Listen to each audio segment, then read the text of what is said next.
Now that we have Ol'Green finished up, kind of looking for another project. I got several that we could do.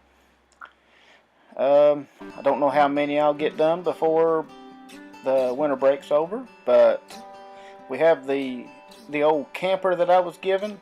I'd kind of like to make that into a car hauler or like a utility trailer, or possibly, if you remember the wooden boat that I made, Serenity, I would kind of like to make another one. That was a fun little project, and that boat kind of rotted away. The cabin site that I'd picked out, I'd kind of like to put the cabin on it. That could be fun too. Also, I've got that four-wheeler. I kind of like to make a little camper and pull behind that for some deep woods camping, you know, out in the wilderness. Just kind of leave me a comment there. Just let me know what you think. Thank you for watching. See you on the next one.